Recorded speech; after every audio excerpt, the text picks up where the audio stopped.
The Korean Mafia boss was stepping out of his black sedan when a small, trembling hand brushed his sleeve. It wasn't an assassin's blade or a rival's warning. It was a single, crumpled $2 bill. Park Min-jae looked down. A little girl stood before him, her long braids slightly frayed and her white t-shirt stained with dirt. Her arm was wrapped in a crude bandage, and fresh scratches lined her face. "Please," she whispered, her voice barely audible over the idling engine. "This is all I have." Min-jae's enforcers surged forward, hands reaching for their waistbands, but he raised a single gloved hand, freezing them in place. In his world, people paid him in tribute or in blood, never in pocket change. He crouched down, bringing his intense, serious gaze eye level with her. "What do you want, kid?" Nia swallowed hard, her eyes wary but determined. "I want you to help me," she said, "because the police said my sister doesn't matter." That made the boss pause. She leaned in, her voice shaking with a terrifying secret. "The men with the tattoos said if I cried, Jasmine would never come home." Min-jae looked at her bruised knuckles and the way she scanned the shadows of the alleyway. He reached out and slowly took the $2. Not because he needed the money, but because the look in her eyes told him this was a contract he couldn't refuse. "Stay with me until the end, because the request this little girl made next would force the most dangerous man in the city to declare a war no one saw coming." Before we get into the heart of this rescue, make sure to like this video, subscribe to the channel, and tell us in the comments, what would you do if you were in Min-jae's shoes? Now let's begin. Park Min-jae had ruled the district with surgical precision for over a decade. He built his empire on a reputation of absolute control and a strict code of silence. His influence moved through the city like a shadow, and everyone knew the golden rule: you never, ever involve children in life. That Monday evening started like any other. Min-jae was leaving his private club after a long day of settling accounts and managing the territory's protection fees. His car waited at the curb, and the streets were unnaturally quiet. Usually, when Min-jae appeared, people found a reason to be elsewhere. Mothers pulled their children away, and shopkeepers looked the other direction. But Nia Monroe didn't run. She stood her ground while the rest of the world hid. Min-jae had seen desperate men before, gamblers and debtors who had lost everything. But Nia wasn't desperate like an adult. She was methodical, standing there with her $2 contract like she had practiced this moment 1,000 times in her head. Her sneakers were worn, and her shirt was thin, but her eyes held a spark of hope that Min-jae hadn't seen in years. The rain over Seoul didn't wash the city clean. It only made the neon lights of Gangnam bleed across the asphalt like fresh bruises. High above the noise, in a penthouse where the air smelled faintly of cedar and cold iron, Park Min-jae watched the traffic crawl. He didn't look like a man who commanded the shadows of the peninsula. In his charcoal gray bespoke suit, with his hair swept back in a disciplined wave, he looked like a tech mogul or a young assemblyman. But the silence that followed him into the room was heavy, the kind of silence that usually preceded a funeral. Min-jae didn't turn when the heavy oak door clicked shut. He didn't need to. He knew the rhythm of his men's footsteps the way a conductor knows his woodwinds. "Director Kong is waiting in the basement, Solnam," a voice murmured. It was Choi, a man whose sole purpose was to be the sharp edge of Min-jae's will. He's still insisting it was a clerical error. 3 billion doesn't just evaporate, of course. Min-jae finally turned, his expression unreadable. His eyes were his most striking feature, calm, obsidian, and utterly devoid of the heat of anger. That was what made him the lion. A beast that roared was a beast that was losing control. Min-jae never lost control. A clerical error is a failure of the system, Min-jae said, his voice a smooth, low baritone that seemed to vibrate in the listener's chest. And our system is perfect.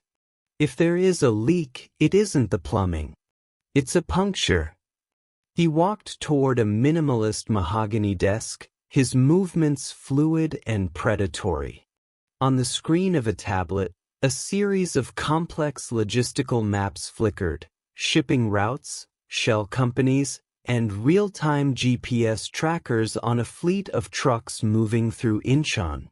This was the modern face of the Korean Mafia. They weren't back-alley thugs with rusted pipes. They were a ghost conglomerate, a shadow state that moved faster and more ruthlessly than any legitimate corporation.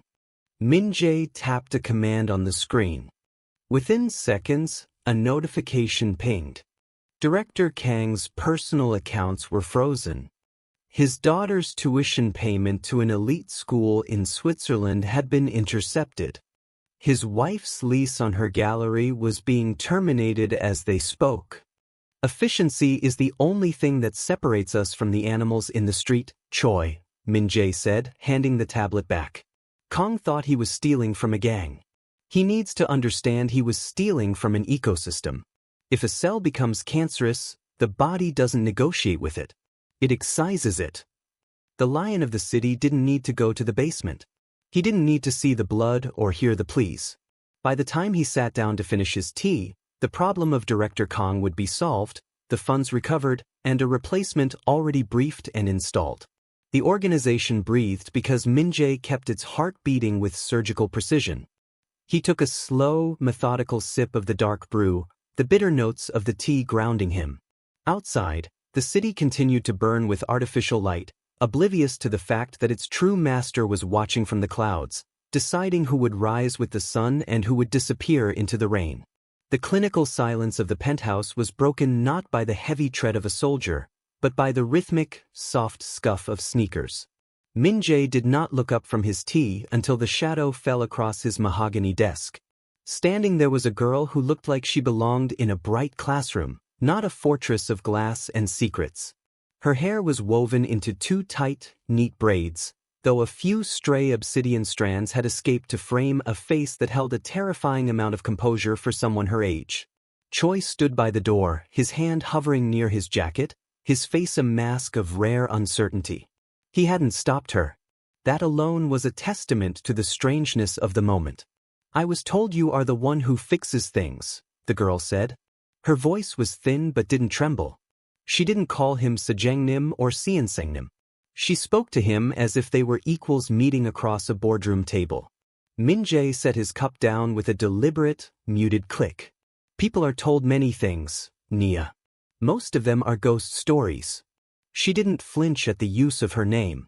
Instead, she reached into the pocket of her oversized yellow hoodie and pulled out a piece of lined notebook paper, folded into a precise square. She placed it on the desk and pushed it toward him with one finger. It was a contract, written in the shaky but determined hand of a child, outlined in dark ink. "I have a proposal," she said. "I provide the information you've been looking for regarding the Incheon docks. In exchange, you provide protection." Min-jae's gaze flickered to the paper, then back to her eyes. He felt a cold flicker of curiosity. The Incheon leak was a ghost he had been hunting for weeks, a puncture in his perfect system that even his best analysts couldn't trace. Information has a price, but protection is a debt. Do you understand the difference? "I understand that you don't like it when things are broken," Nia replied. She slowly reached up and pushed back the sleeve of her hoodie. The movement was mechanical, devoid of self-pity. Against the pale, fragile skin of her forearm, the bruises were a violent contrast, deep plum and sickly yellow, the unmistakable imprints of a heavy hand. They weren't just marks of violence. They were evidence of a disorder that had dared to enter Min-jae's periphery. The lion's eyes didn't soften. If anything, they became more like flint. In his world, violence was a tool, sharp, precise, and purposeful. This, however, was messy. This was the work of an amateur who thought they could operate within his city without following his rules. To Min-jae, the bruises weren't just an injury to the girl, they were an insult to his sovereignty. He looked at the neat braids, then at the contract on his desk. The girl wasn't crying. She was waiting for a signature. Choi, Min-jae said, his voice dropping an octave, becoming the dangerous vibration that signaled a shift in the weather. Find out who laid a hand on the girl. And bring me a pen. It seems we have a new acquisition.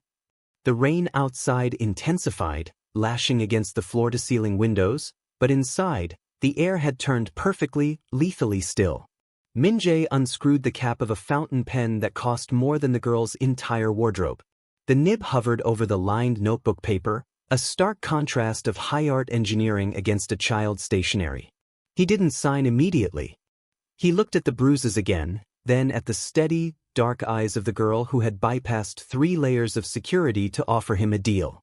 The police station is 3 blocks from here, Nia, Min-jae said, his voice as cool as the rain-streaked glass behind him. They have bright lights, coffee, and desks for victims. They have a duty to protect you. Why are you in my sky instead? Nia didn't blink. She tucked her sleeve back down, hiding the plum-colored marks, though the memory of them remained etched in the room's heavy atmosphere. The police are for people who believe in the sun, she said. My sister, Jasmine, believed in the sun. She thought the blue uniform was a shield. When she went missing from the docks, I went to them. I gave them names. I gave them the license plate of the black van. She paused, a small, bitter smile ghosting across her lips, a look far too old for a face so young. The detective didn't even look up from his phone. He said girls like Jasmine don't go missing, they just wander off. He said the van belonged to a logistics company with a clean record. He told me to go home and wait for a call that never came. The system didn't break, Mr. Park. It worked exactly the way it was designed to. It protected the people who pay for it. Min-jae watched her, his thumb tracing the smooth barrel of his pen. He recognized the pattern. It was the same clerical error that Director Kong had tried to hide behind, a deliberate blind spot in the machinery of the city. And you think I'm different? Min-jae asked, a hint of genuine amusement flickering in his eyes. I am the shadow the police are supposed to fear. I don't have a duty to anyone. I don't need a hero, Nia replied, her voice dropping to a whisper that carried more weight than a scream. Heroes have to be fair. They have to follow the law even when the law is wrong. But a villain only cares about what belongs to him. If I'm on your paper, I'm yours. And you don't let people break what belongs to you. The logic was flawless, chilling, and utterly pragmatic. She wasn't asking for mercy, she was asking for a stake in his territory. She had realized that in a city of predators, the only safety was in the shadow of the strongest one. Min-jae pressed the nib to the paper. The ink bled into the cheap fibers, a dark, permanent stain. He signed his name with a flourish that felt like a death warrant for whoever had touched her. You're right, Nia, he said, sliding the contract back to her. I am very protective of my assets. Choi, get her a coat. The yellow one is too easy to spot in the dark. He stood up, the lion reclaiming his height, his gaze already shifting toward the Incheon maps on the screen. The girl hadn't just brought him a lead, she had brought him a reason to remind the city that while the police might be blind, he saw everything. The air in the room didn't lighten as Choi led Nia toward the elevator. Instead, the silence grew teeth. When the doors slid shut, the heavy, metallic click echoed like a hammer falling on an empty chamber. Choi returned, his expression troubled, his silhouette cutting a jagged line against the sprawling neon backdrop of the city. Solnam, Choi began, his voice carefully neutral but laced with an undeniable friction. The Incheon docks are a hornet's nest. We have 3 major shipments scheduled for Tuesday. If we move on a kidnapping case, if we start kicking in doors for a girl who isn't on the ledger, we invite the kind of heat that melts bottom lines. The board will see this as a sentimental distraction. A liability. Min-jae didn't answer immediately. He picked up the piece of notebook paper Nia had left behind. The edges were slightly damp from the rain, and the ink of his own signature was still drying, dark and irrevocable. To any other man in his position, this was a breach of protocol. The lion didn't hunt for free, and he certainly didn't hunt for children. But as he looked at the paper, the high-rise glass seemed to dissolve. For a fleeting, sharp second he wasn't in a penthouse in Gangnam. He was back in a cramped, two-room flat in a seaside slum, the air smelling of salt and cheap laundry detergent. He remembered 2 pairs of small shoes lined up by a door that didn't lock properly. He remembered the weight of a promise he had made to his own sisters, a promise that the world would never be allowed to touch them. He had built this entire empire of iron and shadow just to ensure that no one ever could.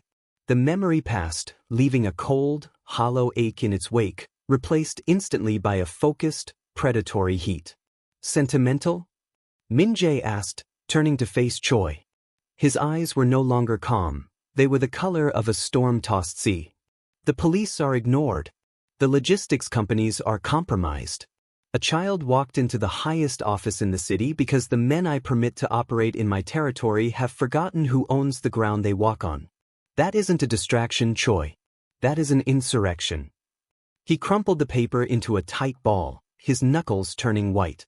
If someone is using the Incheon routes to move girls instead of microchips, they are using my veins to pump poison. They are stealing my efficiency and replacing it with chaos. Choi straightened, sensing the shift in the room's gravity. The protest died in his throat, replaced by the familiar, cold readiness of a soldier. I am not taking a job, Min-jae said, his voice dropping to a lethal, quiet rasp. I am cleaning my house. Tell the men to prepare the black SUVs. We aren't going to Incheon to negotiate. We're going there to remind them that the lion doesn't just watch the city. He owns it. And he does not like it when his things are broken. He walked past Choi, the scent of cedar and cold iron trailing behind him. The hunt had begun, and for the first time in years, it wasn't about the money.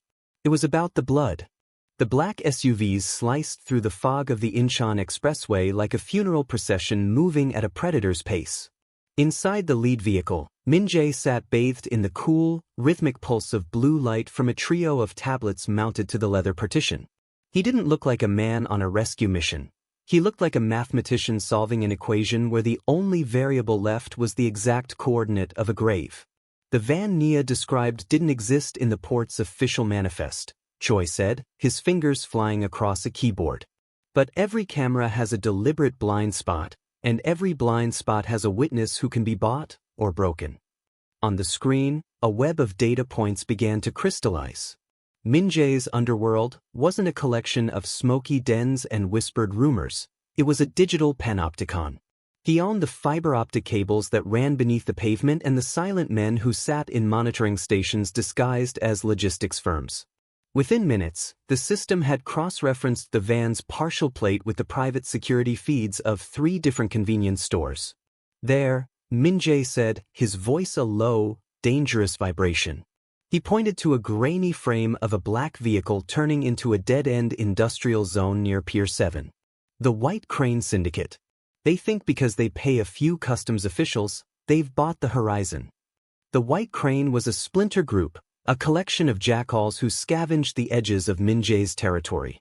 They dealt in the messy, human trade that Min-jae found distasteful, not out of morality, but because it was loud, unpredictable, and invited the kind of desperation that destroyed empires. The convoy pulled into a rusted shipping container yard, the tires crunching over gravel and broken glass. A man named Guy, a fixer who specialized in laundering the movements of the White Crane, was already waiting, pinned against a corrugated steel wall by 2 of Min-jae's silent sentinels. Guy was shaking, his breath coming in ragged, visible puffs in the cold salt air. He knew that when the lion left his penthouse, the time for negotiation had long since passed. Min-jae stepped out of the SUV, his polished shoes untouched by the mud. He didn't raise his hand or his voice. He simply stood in Guy's space, his presence an atmospheric pressure that seemed to steal the oxygen from the man's lungs. The cold storage facility, Guy blurted out before Min-jae could even speak. The terror was a truth serum. The old fish packing plant at the end of the pier. They have the girls there. They're moving them onto a freighter at dawn. I didn't know they were yours, Sing. I swear on my life. Your life is a currency that has lost its value, Min-jae interrupted, his eyes as cold as the Incheon harbor. He turned back toward the car, the decision already made. Choi, notify the harbor masters. No ships leave Pier 7 tonight. Not for the government, and certainly not for the cranes. The hunt was no longer a search, it was a closing circle. As the SUVs accelerated toward the dark silhouette of the packing plant, Min-jae adjusted his cuffs. The monsters were hiding in the cold, but they had forgotten that the lion was the master of the dark. The old fish packing plant at the edge of Pier 7 loomed like a rusted ribcage against the charcoal sky. It breathed a thick, freezing mist that smelled of industrial ammonia and salt rot. Min-jae stepped out of the SUV, the click of his door closing the only signal his men needed. They moved like ink bleeding into water, silent, fluid, and utterly focused. There was no shouting, no dramatic sirens. Choi led the vanguard, a suppressed submachine gun held low against his chest. They bypassed the main bay, opting for a side service entrance that groaned under the pressure of a hydraulic pry. Inside, the temperature plummeted. Rows of heavy plastic curtains hung from the ceiling like strips of translucent skin, swaying in the draft. The first white crane sentry didn't even have time to reach for his holster. A muffled thwip echoed in the hollow space, and the man folded into the shadows as if his bones had turned to liquid. Min-jae walked behind his men, his hands tucked into the pockets of his overcoat, his expression as detached as a surgeon entering an operating theater. To him, this wasn't a battle, it was a reclamation of territory. As they pushed deeper into the facility, the clerical error Nia had described took on a physical, sickening form. They bypassed crates marked for legitimate export, only to find a hidden sublevel behind a false wall of industrial freezers. Here, the air wasn't just cold, it was heavy with the copper tang of blood and the stifling scent of unwashed terror. Min-jae stopped. In the center of the room stood a series of converted shipping containers, their sides outfitted with small, reinforced air vents. These weren't for cargo. These were cages. Through the reinforced glass of a heavy door, he saw them, dozens of girls, some no older than Nia, huddled together on thin mats. They were shivering, their eyes wide and glassy with a shock so deep it looked like death. Near the back, a man in a stained lab coat was checking a clipboard, flanked by two thugs with scarred faces and cheap leather jackets. They were laughing about a shipment being ahead of schedule. They looked up, the humor dying instantly as they saw the silhouette of the lion standing in the doorway. Min-jae didn't look at the gunman. He looked at the girls in the cages. He saw the same braids, the same small sneakers, the same stolen futures. He thought of his sisters again, and for the first time in a decade, the obsidian calm in his eyes fractured, revealing a white-hot core of absolute, predatory wrath. Choi, Min-jae said, his voice a low, terrifying rasp that seemed to make the very frost on the walls tremble. Do not waste the ammunition. Use the knives. I want them to feel the system failing them as it failed the girls. The room erupted into a blur of silver and shadow. Min-jae didn't turn away. He watched the white crane scavengers realize, too late, that they hadn't just crossed a line, they had invited a monster into their house. Among the huddle of terrified faces in the nearest container, a pair of eyes caught his, larger, older, but possessing the same fierce spark as Nia's. Jasmine. The rain was a cold, insistent needle against Min-jae's skin as he stepped into the hollowed-out shell of the old warehouse. It smelled of stale grease and the lingering rot of the harbor. At the far end, silhouetted against a single flickering bulb, sat Kong. He didn't look like a man who had lost. He looked like a man waiting for a punchline. "You're late, Min-jae," Kong called out, his voice echoing off the corrugated metal walls. "I thought you might have bled out in the alleyway." Min-jae didn't answer until he was 10 feet away. The ache in his side was a dull roar now, a reminder of everything it had taken to get to this floor. He reached into his coat and dropped a heavy, leather-bound folder onto a rusted crate. The thud was final, a sound that seemed to swallow the ambient noise of the storm outside. "It's over, Kong," Min-jae said, his voice raspy but steady. "Every offshore account, every bribe, every name you've ever used to hide. It's all in there. And I've already sent the digital copies to 3 people who hate you even more than I do." Kang's smugness faltered, a flicker of genuine fear crossing his eyes before he masked it with a sneer. He leaned forward, the light catching the jagged scar on his temple. "You think that stops me? I'll just build it back. I've done it before. People like me don't just disappear, Min-jae. We're the foundation this city is built on." "You won't build anything," Min-jae countered, stepping closer into the light. "Because you aren't leaving this room with your reputation or your life as you know it. You have 2 choices. You take the boat waiting at Pier 4. You go to the coordinates I've set, and you stay there. You become a ghost. If you ever step foot on this soil again, or if a single one of your men crosses the line, the files go public. The people you owe will find you long before the police do." "And the second choice?" Kong asked, his hand drifting slowly toward his waistband. Min-jae pulled his own weapon, not with haste, but with the weary precision of a man who had reached the absolute end of his patience. He didn't aim at Kang's chest, he aimed at the crate between them. "The second choice is we both stay here forever. I've already paid my price, Kong. I've lost my home, my name, and the only person who gave a damn about me. I have nothing left to lose. Can you say the same?" The silence that followed was suffocating. Min-jae watched the calculation behind Kang's eyes, the desperate search for a loophole that didn't exist. For the first time, the rival leader looked old. He looked small. The power he wielded had been stripped back to the reality of 2 men in a dying building. Finally, Kong reached for the folder, his fingers trembling slightly. He knew the game was up. He stood, clutching the evidence of his ruin, and walked past Min-jae without a word. The heavy doors groaned as he exited, the sound of his footsteps eventually swallowed by the rhythmic drumming of the rain. Min-jae stood alone in the dark, the weight of the silence heavier than any blow he'd ever taken. He had won, but the victory felt like ashes. He walked out into the night, leaving the ghosts of the conflict behind, knowing that the final price wasn't just paid in blood, but in the quiet, empty spaces of the life he had left. The walk back to the apartment felt longer than the journey to the warehouse. The adrenaline that had sustained Min-jae was evaporating, leaving behind a cold, bone-deep exhaustion. Every step was a negotiation with his own body, his breath hitching against the sharp stabs in his ribs. The neon lights of the city blurred in the puddles, fractured and shimmering like broken glass. He found them exactly where he'd told them to wait. The hallway of the tenement was dim, smelling of boiled cabbage and damp concrete. Nia was sitting on the top step, her head in her hands, her shoulders shaking with a silent, rhythmic tremor. When the heavy fire door groaned open, Nia leaped up so fast she nearly tripped.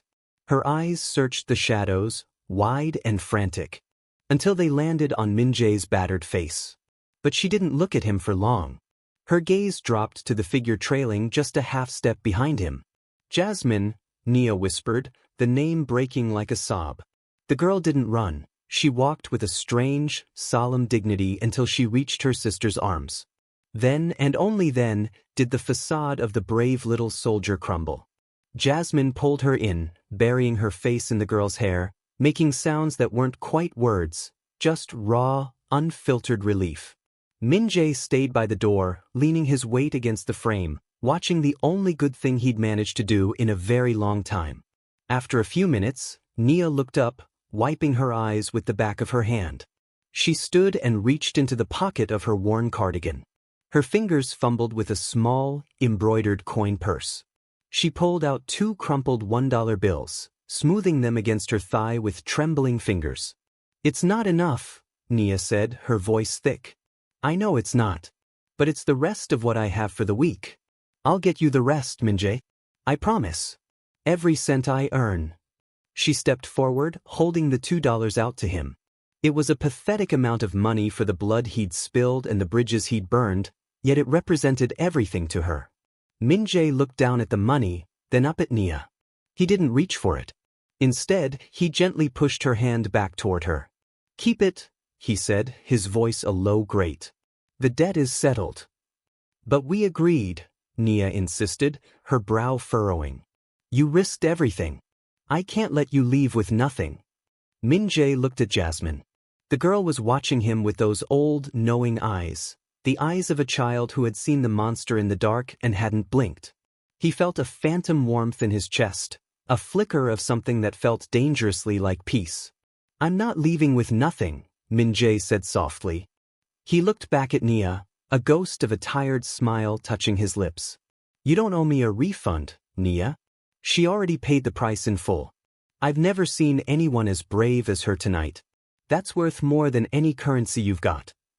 He turned before she could argue, his boots echoing down the hall. He didn't look back. As he stepped out into the rain once more, the weight on his shoulders felt a little lighter, even if the world remained just as dark. The neon sign of the back alley office flickered with a dying buzz, casting rhythmic, jagged shadows over the men gathered inside. They were the remnants of a fractured hierarchy, lieutenants and enforcers who had spent years learning how to squeeze blood from stones. When Min-jae stepped through the door, the air in the room didn't just chill, it stilled.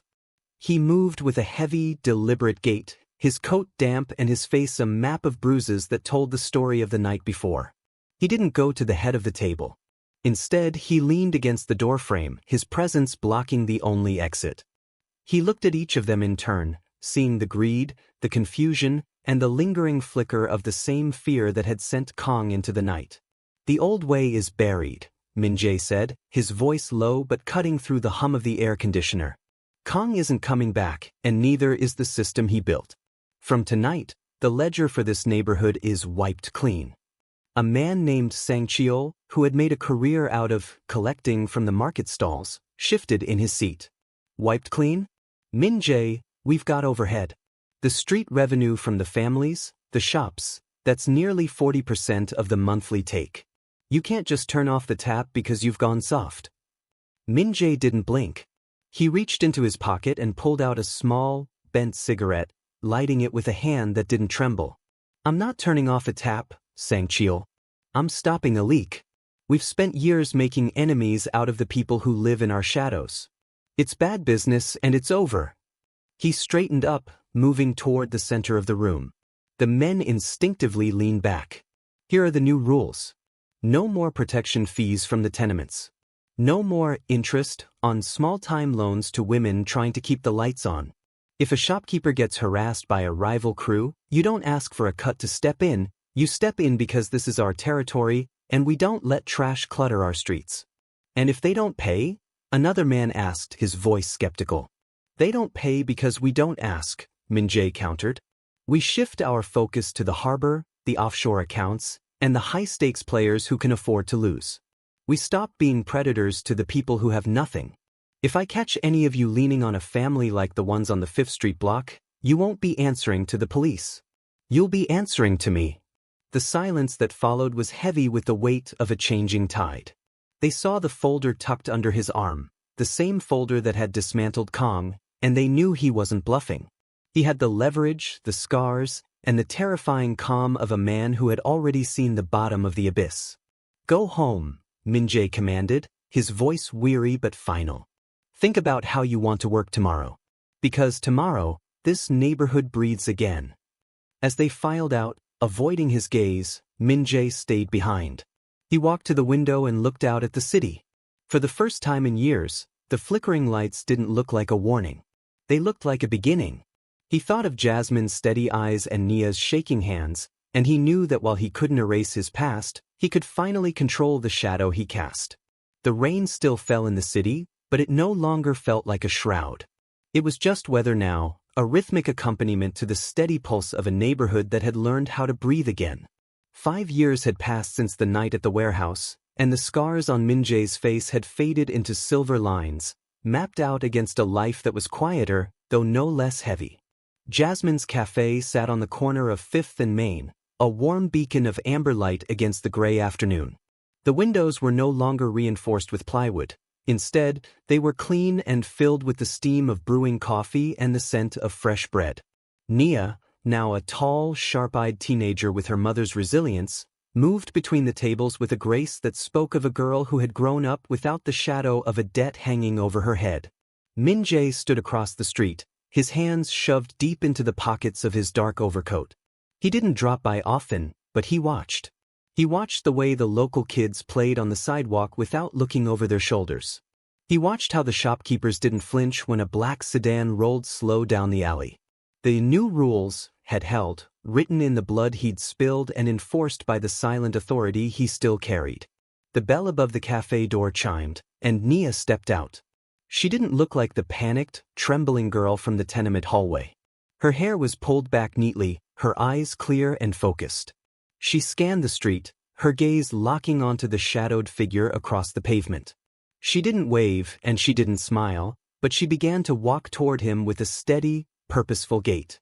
When she reached him, she stopped just outside the reach of his umbrella. Without a word, she reached into her apron and pulled out 2 crisp, folded $1 bills. She held them out, the paper snapping slightly in the wind. "The annual payment," she said, her voice soft but certain.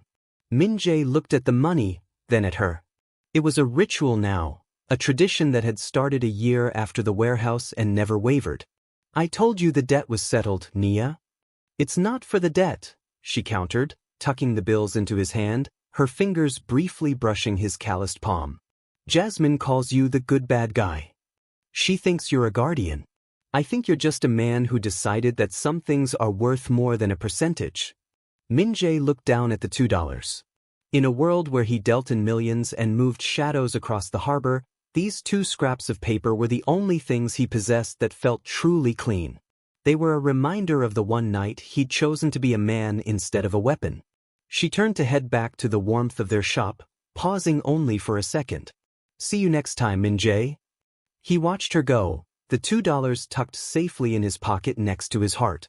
He walked away into the rain, a ghost in a city he helped rebuild, knowing that while he would never be a saint, he was no longer just a monster.